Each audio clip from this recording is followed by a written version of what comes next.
ไม่สูงค่ะเมื่อในเป็นวันที่2เดือนธันวาคมที่4ปี2026ในตอนในเข้ามาถอมมาเลยเพียนโดยเฮาคาเดโฮไลอากอย่างตั้งยามก้นตีสีอันเขาเกียกเฮ็ดจังได๋ค่ะนะพี่น้องเฮากาจ่องย้ำวนแม่นค่ะหือในค่ะเนาะว่า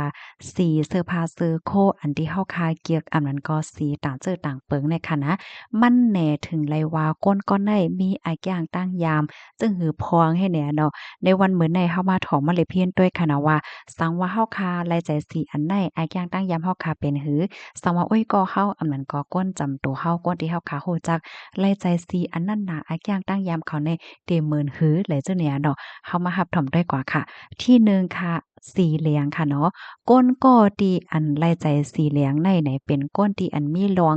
มั่นใจในโตเจ้าเก่าเต๊ๆว่าๆเฮ็ดจังได๋ดาผู้ย่อก็เป็นก้นที่ฮักลองหลอดเลี้ยวค่ะ อ่ำโกอ่ำแหดีเดจ้ามเฮ็ดลองใหม่ๆจังไหนคะอ๋อก้วยกะว่าเตใจฮ้อนกว่าอีกหนึ่งเลยค่ะนะเพราะว่าตั้งอกตั้งใจเตเฮ็ดอีหังเหย้าเนี่ยก็เขาได้คัดใจให้เฮ็ดให้ป้อนไหลจังไหนคะว่าจ่องแม่นค่ะเนี่ยพี่น้องเฮาค่ะชื่ออันไหลใจ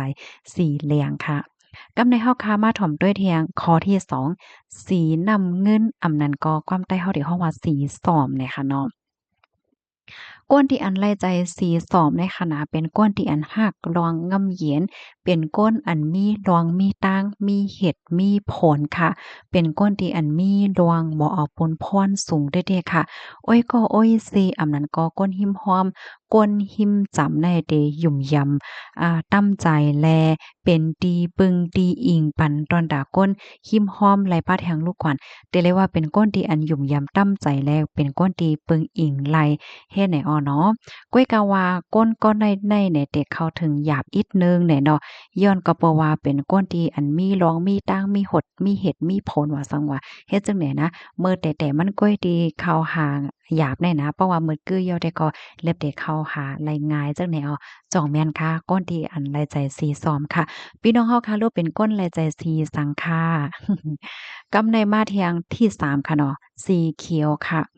ก้นดีอันไล่ใจสีเขียวได้เป็นก้นดีใจหลีเป็นก้นดีหมอเอ๊ะรู้เปิ้นนะในว่านะหันอีหังก็เอ๊ะรู้ลงกว่าเซ็งหมดเป็นก้นดีอันหักลวงเพ่งเป้งเป็นถ้ำค่ะไล่ใจอยู่ไล่ใจอยู่ง่ายๆลมๆเฮ็ดจั่งใดก้อยค่ะนะเอ๊ๆซื่อๆจั่งเนี้ยอ่ำป้อเจิกพิษหม้อไผอ่ำป้อเจิกเข่งต้าว่าซั้งว่าเฮ็ดจั่งเนี้ยค่ะแล้วก็เป็นก้นที่อันไล่ใจถ่วมเป็นโพดหอมดีหลีในอ้อ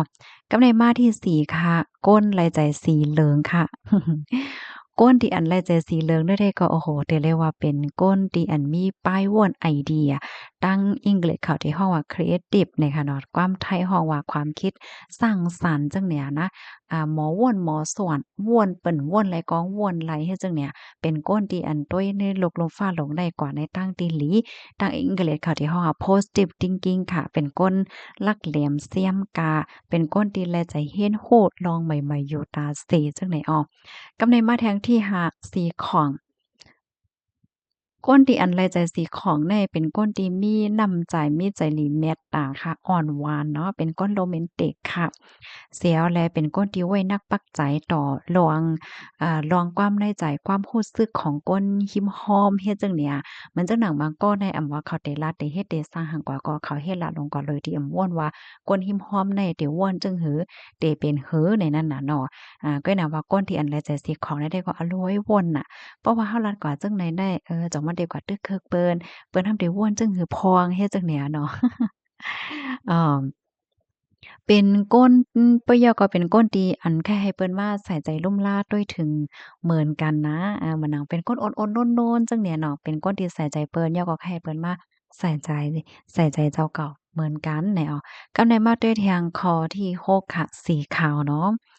ก้นที่อันแรกจะสีขาวได้เป็นก้นที่หักรองหมดสายเป็นก้นที่หักรองมีปักมีเปิงค่ะ อืมแต่เลยมีปักมีเปิงว่าสังว่าจังได๋เนี่ยเนาะเป็นก้นที่อยู่ง่ายกินง่ายอำป้อโหลไลสุกซักอีสังจังเนี่ยเนาะเป็นก้นที่มีน้ำใจแก่นแข็งแลเป็นก้นที่มีเยื่องอ่านเยื่องหมายที่สูงไหนเนาะอำว่าได้เฮ็ดได้สร้างอีสังก็ย่อค่ะเขาที่ว่วนไต้ว่วนหรือว่วนลีๆงามๆเหย้าจังกวยแดบตัดซึนใจเนี่ยค่ะ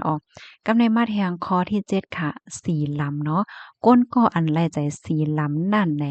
มีลวงส่วนตัวสูงแต่จังเนี่ยเนาะเป็นก้นที่มั่นใจเนอโตเจ้าเก่าค่ะเป็นก้นที่มีหมอกหนา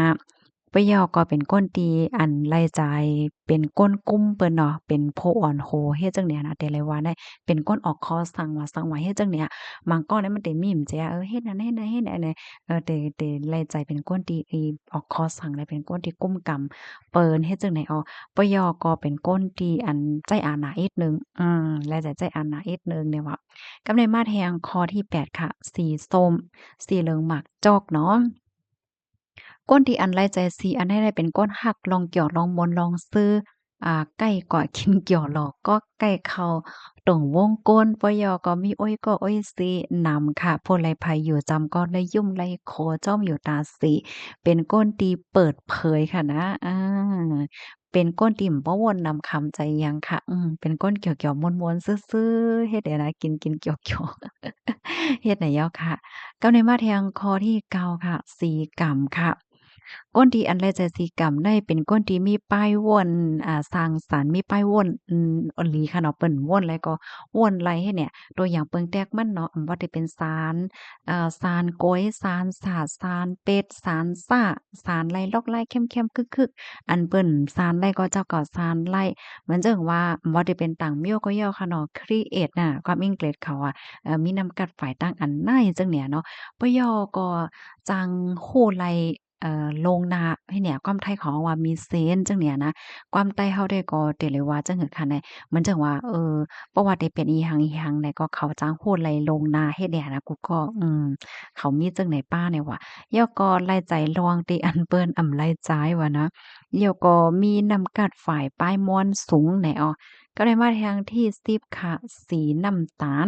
อำนั้นก็สีหยองกับผีค่ะเนาะ ก้นที่อันแรกจะสีอันไล่ได้ก่อเนี่ยเป็นก้นที่อันอยู่ง่ายกินง่ายค่ะเนาะเป็นก้นหักหน้าหอต่อเคินเป็นก้นที่มีตั้งเยื่อนกันสูงค่ะเจึกอีหังก็จึกอีหังที่อันเฮ็ดไลและมันกึ้มเฮ็ดจังไหนคะเหมือนจั่งว่าบางก้อนเนี่ยเขาได้จึกลองที่อันเขาตาได้เฮ็ดไลก็ง่ายก็น่ะว่าเขาก็ยังจึกอยู่ให้แหน่เนาะตอนดาก้นก้อนได้แต่ก็เขาไล่ใจไล่เป้งป้อหันใจจอมหนังที่อันเขาป่องเป็นลายเฮ็ดสร้างรายการนั่นกุ้ยเนี่ยค่ะเป็นก้นตีอันป้อนรอบผ้าใหญ่กะหือไหนเนาะเป็นตีลือเฮ่อลือใจติหลีปันตอนตาเปิ้นเนี่ยค่ะเพราะว่าเปิ้นมีดังไม้อกไม้ใจหางมาอกมาโอ้มาหาเนี่ยก็ปันรองโอนใจเปิ้นหลายเนี่ยว่าพี่น้องเฮาค่ะขอมาเหย้าหันถึงจะหือพวงเฮ็ดได้ค่ะนะมีสีอันใดที่พี่น้องค่ะหลายใจได้ค่ะเนาะยอกก็เอ้ยก็เอ้ยเสียมันก็คนรู้จักพี่น้องค่ะลูก ซ้ำแล้วใจสิอิหยังพ้องว่าจั่งว่าเฮ็ดจั่งใดเนี่ยค่ะเนาะอันแรกๆก็เป็นป้อถอนตอนหนึ่งก้อยเนี่ยค่ะนะเป็นลอกตั้งหยุ่มยำค่ะข้อมูลตอนในค่ะเลยพิมพ์มาที่ห้องการข่าวไทยรัฐออกไหว้นะคะอ๋อค่ะหันเถิงจั่งก็ปันตาหันถึงมาลัยเนี่ยเนาะพี่น้องค่ะบางก็ได้มีความถามว่าทรายหมอหอมคะลูกแลใจสิอิหยังพ้องถามเปิ้นถึงที่ตัวเจ้าก็ซ้ำลาดเนี่ยเนาะเฮาลาดในกันเนาะว่าเฮาแลใจสิอิหยังพ้องเนี่ยค่ะนะข้าวใส่หมอหอมในหมักปอกข้าวก็พูดโตเจ้าก็ค่ะนะว่า คาเกียกสีหังพองเนี่ยก้วยกาว่าโคตรใต้ค้าเนี่ยนะค้ามีไว้สีสอมแน่นำนะค่ะก้วยพี่น้องมีเป็นลายจุ่มเนี่ยนะก็เปิ้นอันแรกลาดไลว่าค่ะเป็นก้นลายใจสีซ้อมนะย่อกอแทงสีหนึ่งห้ำเป็นสีขาวอืมเฮียงแหน่มใจค่ะข้าวก็บ่ฮู้โตค่ะว่าค่าลายใจเทียงแต่ว่าอันเป็นรถเป็นก้าเป็นหางจั่งใดเนี่ยเป็นสีขาวนะเคิงใจค้าเนี่ยเป็นสีขาวกำนำ ก็นั่นแหละค่ะร้านไรวะคาเก็กสีส้มและสีขาวพี่น้องคะลดแลเจอสีอย่างพ้องอย่าลืมร้านไหนมาปันกันพ้องหน่อยค่ะเนาะบ่มอยากใจเนี่ยค่ะนะยินจำกูก็ค่ะออมใหม่ทรงข้าว